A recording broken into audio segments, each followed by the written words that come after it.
All right, so tonight we are talking about the word covenant.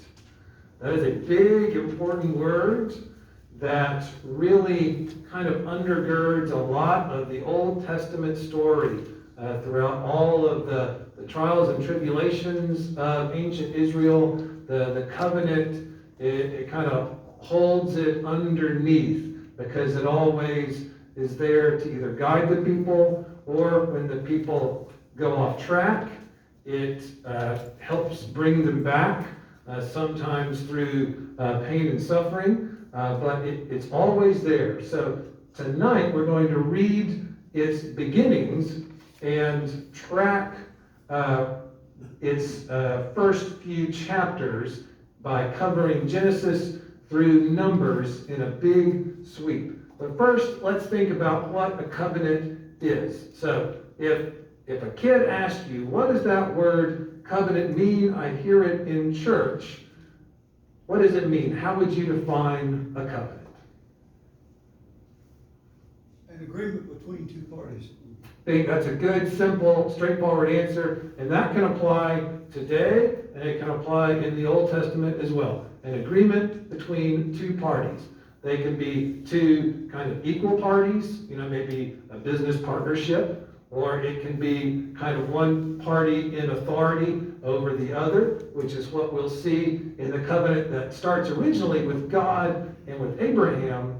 And then as Abraham has sons and more sons and many sons over the generations, then the covenant gets extended. So we'll be reading the verses on how the covenant gets extended. So we're talking about the covenant in the Old Testament, but would you say that people today can still be in a covenant with God? Is there still a covenant with God that we can be a part of? I'm seeing some nods. How so? How can we be in a covenant with God? Even if we're not biological children of Abraham. What's that? Through prayer. Through prayer, we can nurture. We can nurture our covenant with God through prayer. Mm-hmm. How else can we be in covenant with God today? Making a promise as a Christ follower. Making a promise as a Christ follower. Yes.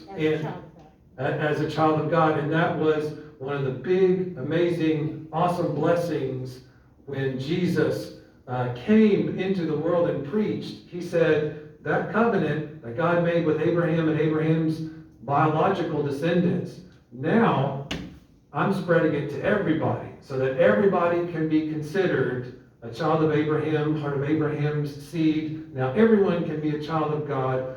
And if you remember at the Last Supper, and I repeat these words every time that we have our Lord's Supper, Jesus, when he poured the wine after supper, he poured it and he gave it to his disciples saying, take this, drink all of you. This represents my blood of what? Of the new covenant with you for the forgiveness of sins. And so through Jesus, we get, and there's an extension of this covenant that now gets to include us and anyone who wants to be a part.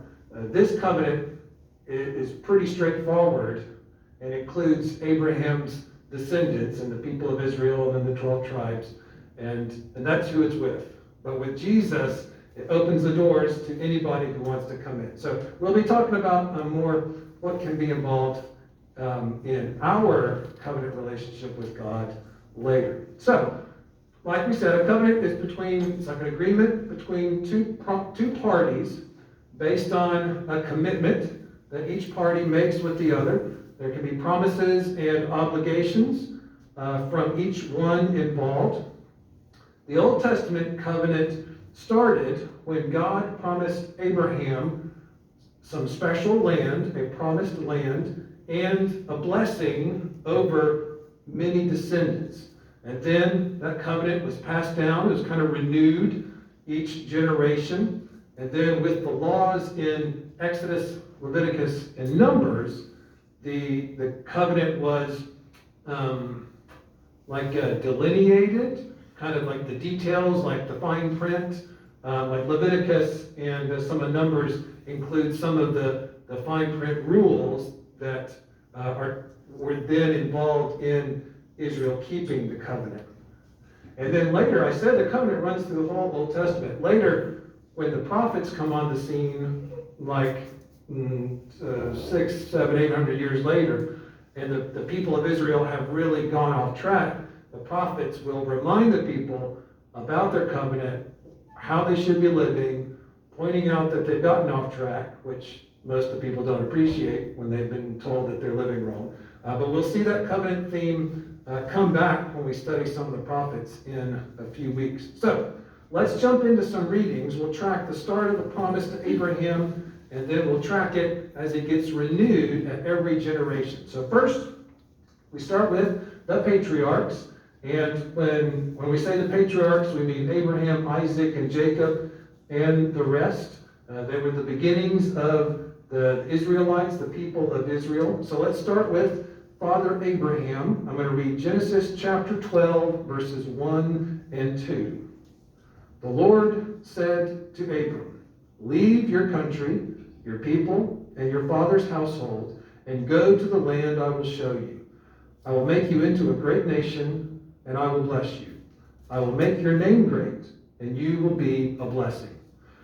So this is the very start of the covenant. This is when Abraham is introduced to God the Creator having a personal relationship. And this is kind of like a preview of more things to come. Like Abraham gets a glimpse and a calling of what this covenant will be. If you imagine a map of the Middle East, Abraham would have lived kind of near like maybe southeastern Iraq or Kuwait, in between like the Tigris and the Euphrates River, kind of where the area of Babylon or Mesopotamia used to be, kind of near the Persian Gulf. And so God is calling him to this promised land, which will become Canaan and the land of Israel. So it starts with a little preview, and then at every generation it's going to expand. So let's look at how it expanded to Abraham's son Isaac in Genesis chapter 17, and I'll read verses 7 to 9 and 19. God says, "I will establish my covenant as an everlasting covenant," which is important and now good to know, "between me and you, Abraham, and your descendants after you for the generations to come, to be your God and the God of your descendants after you. The whole land of Canaan, where you are now an alien, I will give you as an everlasting possession to you and your descendants after you, and I will be their God." Then God said to Abraham, "As for you, you must keep my covenant, you and your descendants after you, for the generations to come." And in verse 19, God said, "Yes, your wife Sarah will bear you a son, and you will call him Isaac. I will establish my covenant with him as an everlasting covenant for his descendants after him." So this is good to know. We started with a little preview that there's a covenant and a promise. And so now we get to see a little more what that's about. Here we learn that it will last forever. And it will be automatically renewed and passed down to all of Abraham's descendants. Okay, good to know. And it kind of specifies where this land will be. So chapter 12, Abraham got a little preview about his personal covenant with God. Now he gets a bigger picture and finds out, oh great, we're going to have a son. We'll name him Isaac. He'll get to share the covenant blessings, and then everyone after him as well. So let's read how it's then passed on to Isaac's son Jacob, who later has his name changed to Israel. So this is Genesis chapter 28, and I'm going to read verses 12 through 15. Jacob had a dream in which he saw a stairway resting on the earth, with its top reaching to heaven, and the angels of God were ascending and descending on it. There above it stood the Lord, and he said, "I am the Lord, the God of your father Abraham and the God of Isaac. I will give you and your descendants the land on which you are lying. Your descendants will be like the dust of the earth, and you will spread out to the west and to the east, to the north and to the south. All peoples on earth will be blessed through you and your offspring. I am with you, and I will watch over you wherever you go, and I will bring you back to this land. I will not leave you until I have done what I have promised you. So how can you hear the covenant being updated and expanded in these verses? What new things have we now learned comes with the covenant that they might not have known up till now? What gets added here?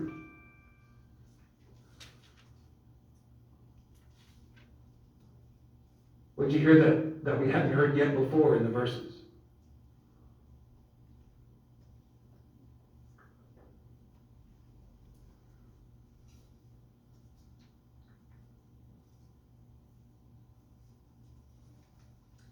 Seems to be a little more specific. First of all, Jacob hears it himself so that he gets the confirmation directly, personally from God. Okay, this does apply to me. And God lets him know that his people, his descendants, will not just be many, but will be so many, it'll be like the dust of the earth. And they might not just stay here, they might expand farther east, west, north, and south. And all the peoples of the earth will be blessed through him. And then here's where it gets even more personal. God says, I am with you, and I will watch over you wherever you go. So if Jacob happens to find himself in a place where he didn't intend to be, which is going to happen, and he's on the run and scared, which is going to happen, then he heard in this new addition to the covenant that God is with him in a really personal way. The covenant isn't just some agreement like, okay, I do what God wants, God gives me this good stuff. Here, Jacob learns that the covenant involves an actual relationship, that God is with him all the time, not just do this, get this, but that God is walking with him. So that is great to know. Later, it's in Genesis chapter 32 that Jacob gets his name changed to Israel. And Israel in Hebrew means struggles with God, because in chapter 32, Jacob wrestles with an angel all night, and God changes his name to Israel, which means struggle with God. So then, let's read how the covenant is then passed on and renewed. Let's turn to Genesis chapter 49 as it goes to Jacob's sons, and I wrote Joseph and siblings, because Joseph was the favored son of Jacob. And you might remember the story of Joseph's amazing, possibly technicolor dream coat that he wore. He was the favored son, and all his siblings end up forming the 12 tribes of Israel. So that's how the covenant gets expanded there. Let me read from Genesis 49, verses 1 through 2 first. Jacob called for his sons and said, gather round, so I can tell you what will happen to you in days to come. Assemble and listen, sons of Jacob. Listen to your father Israel. And then as the chapter goes on, he brings up each son and gives them a blessing and kind of like a prophecy about what will happen in their life, what they will do, or what kind of person they'll be, and just kind of goes through each one to kind of bless each of the tribes that they will found, that they will start, that they will grow. And let me read the last verse of that chapter, Genesis 49:28. All these are the 12 tribes of Israel, and this is what their father said to them when he blessed them, giving each the blessing appropriate to him. So this helps this new generation, Joseph and his siblings, hear directly, okay, this covenant applies to me, and in even more specific ways. So fortunately, each generation gets to hear themselves that here's this covenant with expectations for you, but also expectations that God has given of what God will provide for you if you honor this covenant, which is good. So each generation gets to hear that they are continuing the covenant. Well, let's move on. After after we get past the time of the patriarchs, we're going to jump into Exodus chapter 1, and we'll see what happens next. Let me read Exodus chapter 1, verses 8 through 11, and then I'm going to read Exodus chapter 2, verses 23 to 25. Then a new king who did not know about Joseph came to power in Egypt. Look, he said to his people, the Israelites have become much too numerous for us. Come, we must deal shrewdly with them, or they will become even more numerous, and if war breaks out, will join our enemies, fight against us, and leave the country. So they put slave masters over them to oppress them with forced labor, and they built Pithom and Ramses as store cities for Pharaoh. In chapter 2, 23. During that long period, the king of Egypt died. The Israelites groaned in their slavery and cried out, and their cry for help because of their slavery went up to God. God heard their groaning, and he remembered his covenant with Abraham, with Isaac, and with Jacob. So God looked on the Israelites and was concerned about them. So this is the part in the story where, if you remember, Joseph's brothers sold him into slavery because they were jealous. He ends up in Egypt, in prison, but through his integrity is able to rise to a place of prominence in Egypt and help out the Pharaoh during a famine. So when the famine hit, all of Joseph's family, all of his brothers and his sister and their kids and his father, they all moved to Egypt, where Joseph can guarantee food and safety for them. So they were a big family, lots of tribes. They keep having kids. They keep growing in number.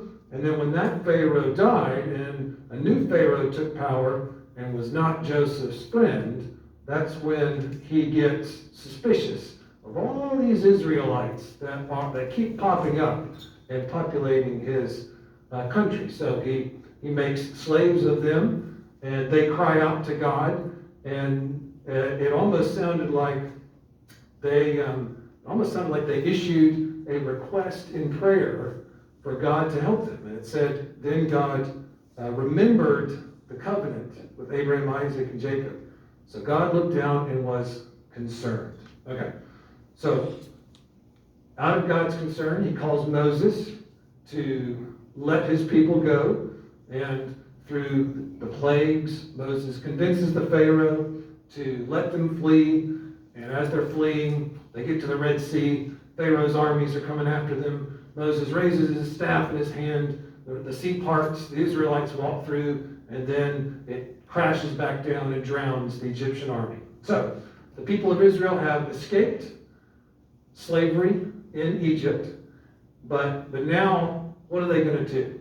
They, at this point, all of their lives, this generation, all their lives had been living as slave servants in Egypt.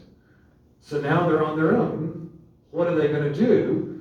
Where are they going to settle? What are their rules going to be? They need to make a society because they have not been a society. They've been living in Egypt. So they are starting from total scratch. How do we start our society? We're supposed to have this covenant. So what do we do now that we're starting from square one? That's when they get to Mount Sinai. And God calls Moses up the mountain, and God once again expands the covenant so that the people can know what they need to know to start their new society in this generation. And it's an extension. We've seen over the generations, God keeps kind of expanding this covenant, this promise, to include more details and a little more requirements. And that's going to happen here in this really big expansion of the covenant. It's going to include more details of both blessing, but also details of requirements. These are going to include instructions for how they should live together, how they should treat one another, even like really minutiae details of how to build their worship tent, what the dimensions should be, what kind of materials the priests should wear, It gets very specific. And that's why when people say that they want to read the Bible, read all of the Bible, then I recommend a good staggered reading plan. Because if you start at Genesis, by the time you get into like the latter half of Exodus, it's going to get really slow because it's rules and instructions and measurements and do this and do that. And it's hard to kind of keep pushing. So a lot of people will start off great and they read through the good stories in Genesis and the escape from Egypt. But then when it gets to the end of Exodus, into Leviticus, that's when like their great good Bible reading hope kind of stalls out. Because these chapters and these books are very detailed. Rule. It's kind of hard to keep going. So let's jump into some of these rules. They include religious practices, kind of legality issues, and they start off with a first kind of top 10 rules and commandments, which we call our 10 commandments.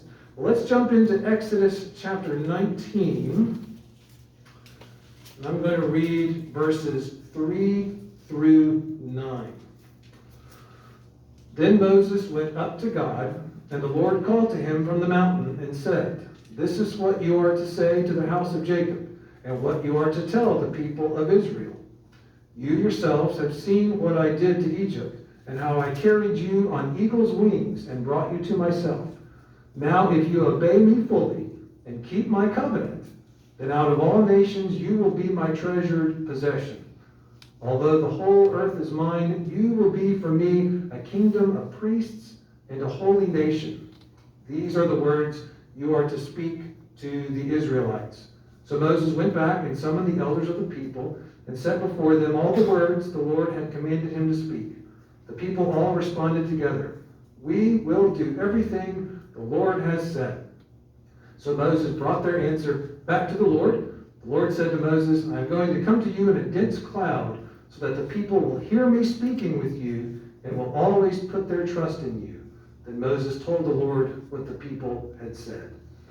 So you can hear the covenant being renewed yet again with this new generation. God's kind of presenting, all right, here's what I have to offer, all these blessings. Are you interested in keeping my covenant? And the people say, yes, we will keep your covenant.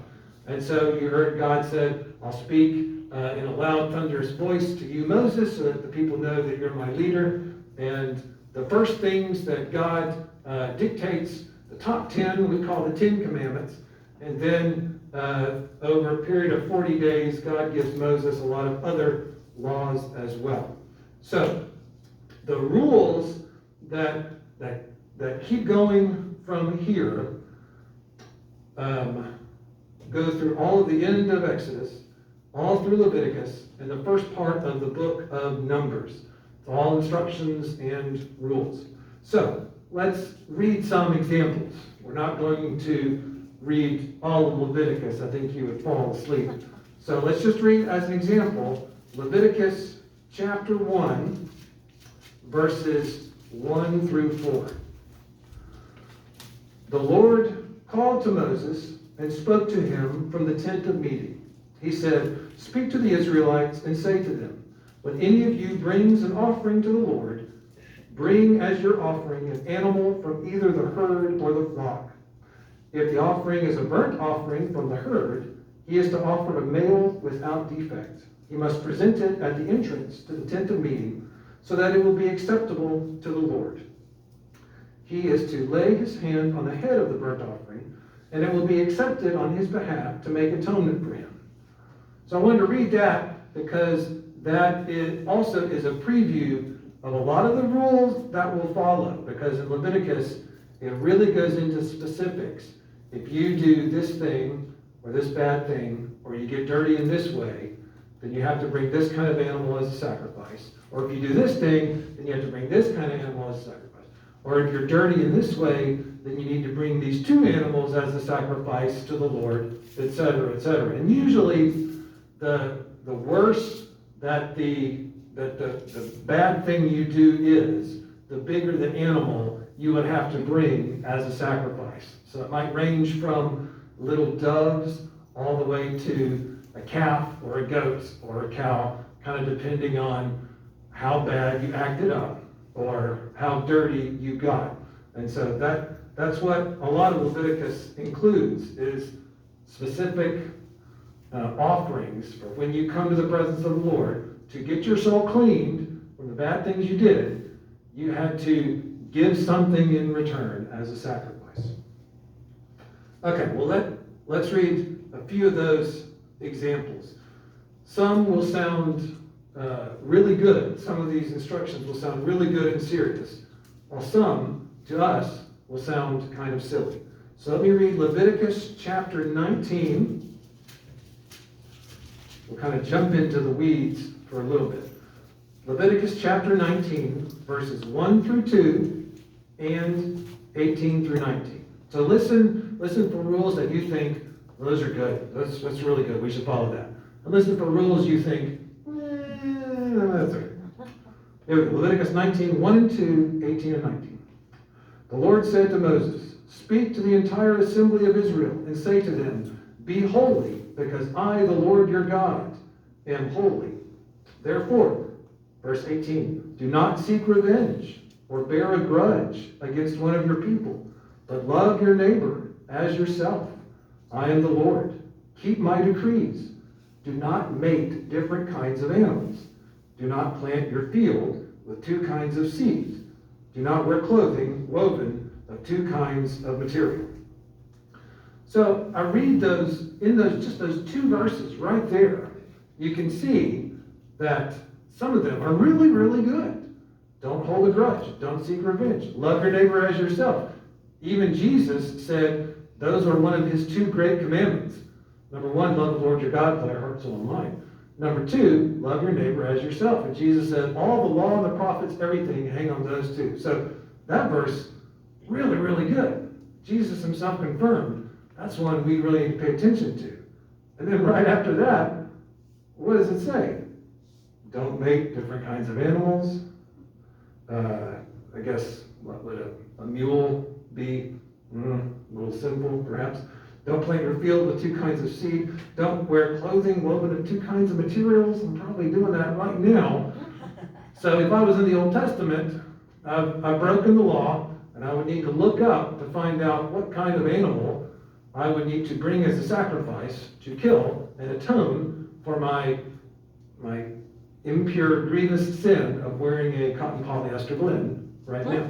But that's the Old Testament. And of course, we thankfully live in a New Testament world, and we get to be resurrection people.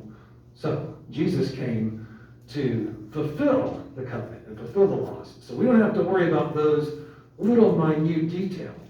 But the big ones, even Jesus agreed. The big ones we still need to pay attention to. Okay, so we're doing on time. Good. So after giving all of these rules, and there's a lot, after Moses got them all and they recorded them all, and they leave Mount Sinai, still kind of heading back to the promised land, it's really rough going for all the people. They start grumbling a lot. Everybody gets upset. They complain to Moses. Moses complains to them. They have some really bad episodes. The golden calf episode was there at Mount Sinai. They have other kind of bad days where they say, Moses, you have made our lives harder. We should have never followed you. We should have never left Egypt. At least in Egypt we had food. It might not have been great there, but here we are in the desert, wandering and lost. We should never have followed you in the first place, Moses. So there's a lot of grumbling, even to the point of rebellion. And there was actually 2 times that Moses had to convince God not to kill all the Israelites because of what they'd done, like with the golden calf and rebelling against Moses and God's leading them through the desert. The people rebelled, and God said, okay, I will kill them all, and I'll start over. And Moses said, whoa, I don't think that's the best idea. Think of what other people would say. Remember this covenant? Like, we're in this together. We can do it. Let's keep working on it. And 2 times God relents. So let's read the second time that Moses convinced God not to kill all the Israelites. Let's jump to Numbers chapter 14, because in the middle of Numbers is where it jumps back to like a story. Like they do all the laws and all the rules and all the instructions, and then kind of in the early part of the book of Numbers, it continues the story. So Numbers chapter 14, I'll read verses 19 through 24. This is Moses speaking. In accordance with your great love, forgive the sin of these people, O God, just as you have pardoned them from the time they left Egypt until now. The Lord replied, I have forgiven them as you asked. Nevertheless, as surely as I live and as surely as the glory of the Lord fills the whole earth, not one of the men who saw my glory and the miraculous signs I performed in Egypt and in the desert, but who disobeyed me and tested me 10 times, not one of them will ever see the land I promised on oath to their forefathers.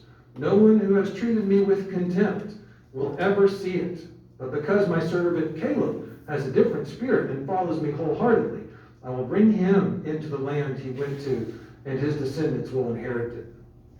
So it's interesting to see the covenant over the generations being fleshed out a little bit. And here we see what happens when the Israelites start to break the covenant in some ways. And so their punishment here is that none of them will get to go into the promised land. So that's why they wander in the desert for 40 years. They weren't lost. It wasn't like a lost wandering, like which way is the promised land. Moses is a man, so he didn't want to stop and ask for directions at the gas station like his wife wanted him to. It wasn't the case. They weren't lost. They weren't allowed to enter the promised land, so they had to keep moving. That's why they were wandering. Well, let's read some other verses that kind of give some more examples of what happens if the Israelites follow the covenant or not. If they keep the covenant and obey the guidelines that God has given them, then, as we've heard, God promises to bless them. But if the Israelites get off track and break the covenant, let's see what will happen. I'm going to read from Leviticus chapter 26. Here's some consequences if they break the covenant. I'll read Leviticus 26, verses 14 through 18.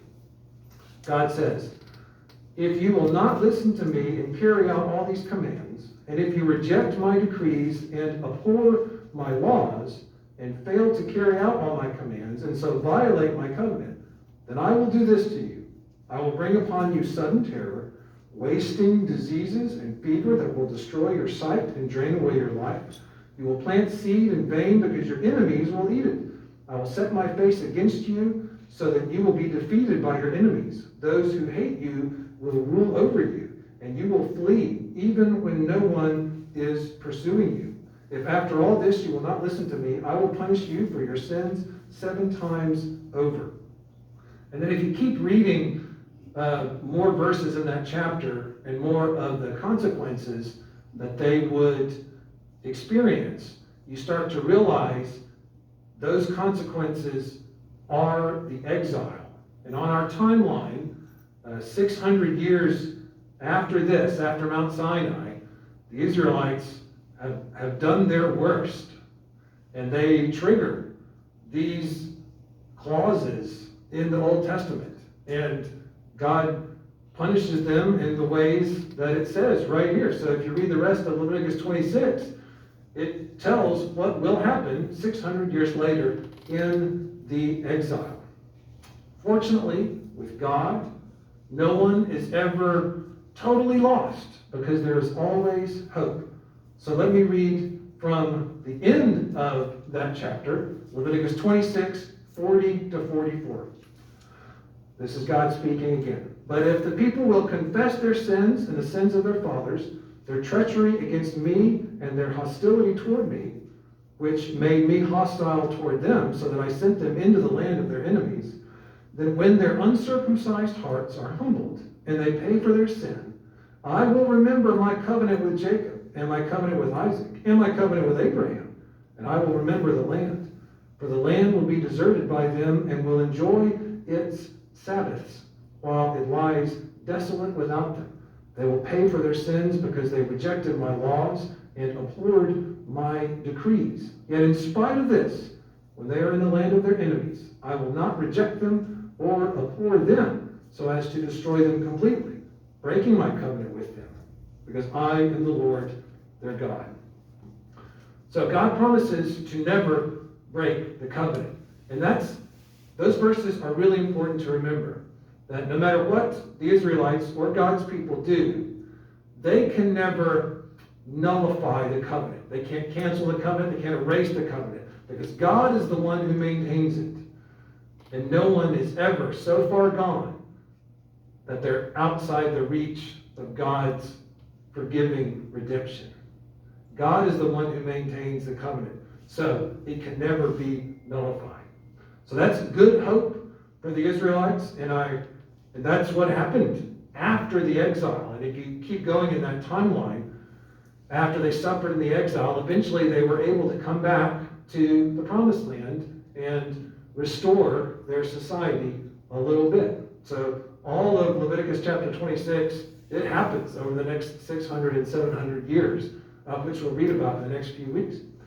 So when you heard those blessings and curses and punishments and consequences laid out, what did you think about them? Did you think that God was a little too forgiving at the end? Or do you think God was too harsh in the middle? What did you think about those kind of consequences, punishments, blessings, and redemptions that are now, we know, involved in the covenant? What did you think about them? Yeah, Kuzan. I think that God is sovereign and he's showing the people there's consequences to their actions, but he loves them and he gives them more hope and draws them to himself. Yeah, yeah. If you do this, then I'll do that, and we can work together. Yeah, yeah. And remember, when they're at Mount Sinai, they're starting totally from scratch as a society, as a people, as a nation. And so it's kind of like when a kid starts school in kindergarten, they have a lot of really basic rules that we might think are obvious, but the kindergartners really need to have this structure as they're starting out. And they need those strict stand here, sit here, consequences, don't talk. They need to know this stuff. And then that's kind of where I see like all these like rules of Leviticus on behavior and treating other people and how to stay clean. Because a lot of these rules were good for keeping you healthy and not getting sick and not passing on germs. Not, it talks about not touching dead bodies or if someone has a wound. So all these kind of minutiae rules were helping this new people to start off kind of as kindergartners. And so like the Ten Commandments, some of the stuff is obvious, like don't steal. We might go, well, duh, like of course don't steal, but they didn't have anything. They had no rules, they had no laws, and they had to start out totally from scratch. And God lays out and says, if you can live right, things will go well, and if you start getting off track, there's really going to be some consequences. But always remember, you'll never be so off track that you're too far away from my love. And that applies to us today. So lastly, let's think about us today. You all said that we can still be in a covenant with God through the opening up that Jesus did to all people, to us Gentiles. So what is required of us as one of the parties in the covenant that we are in? The Israelites had the laws and rules all written down in Leviticus, many of which don't apply to us anymore. So how do we know what our guidelines are? What is required of us as we live in our covenant? Yeah? There's a hymn that we sing, trust and obey. Trust and obey. There's no other way. That's right. So it may sound simple, but when you look at the whole picture, you really need to walk close with Jesus. Mm-hmm. walking close with Jesus, trusting and obeying the guidelines that he set out. Right, Yeah. because he is sovereign. And as we get to be included in God's covenant, it just started with this one guy. It just started with one guy, Abraham. And then it got expanded. And then Jesus flung wide the doors and took the covenant into a new era, a New Testament, but it involves new guidelines. And so that's what Jesus' preaching was all about. The Beatitudes, the Sermon on the Mount, some of the hardest Bible verses to follow. Love your enemies, pray for those who curse you. Loan people your overcoat if they ask for your shirt. Those are the hardest ones. And that's why I said like these, Leviticus 10 Commandment laws are kind of like the start, like the kindergarten laws. And I've said this in sermons before. Then you get to Jesus, like the Beatitudes, the Sermon on the Mount. Oh, that's the really advanced, like true righteous living that we are now called to. We get to be included in this covenant, which is amazing, but we're also called to its higher standards, to trust and obey. Yeah. And so our belief in Jesus, our devotion to following Jesus' teachings and his example, that's what makes the new covenant different from the old. So that's why in worship we focus more on Jesus' instructions and not so much on rules from Leviticus about not wearing fabrics made of two kinds of materials. Because he came and set us free from that kind of law. Okay, well, let's stop here. That was a real quick run through of about, let's see, like 3.5 books of the Bible. And then next time we'll jump into Deuteronomy and some of the books that follow it. So I've got a homework assignment for you. Through the next week, if you do some kind of home Bible reading, some quiet time, some meditation, some scripture reading time, I want you to flip through the books of Judges or the Samuels or the Kings, and I want you to find a story about a leader. It could be a leader in Judges or a leader in or one of the Kings and Samuels or the Kings. Find a story about a leader and read it and kind of focus on that before next week. And then we come back, we'll talk about some of those judges and some of those kings and the leadership example that they set or they didn't set. All right, let's say a quick prayer and we'll be done tonight. Let's pray. Oh God, help us to remember that the fact that we can be included in your eternal covenant is an amazing blessing. The fact that it is open to any person who would follow the way of your Son is awesome. Let us not take that for granted, but let us honor it. Let us follow it. And let us recognize the high calling that it has in our lives. And even when we go astray, when we trip, when we stumble, when we get off track, remind us, oh God, that we will never, ever be so far gone that we are out of your reach of love and forgiveness. Amen.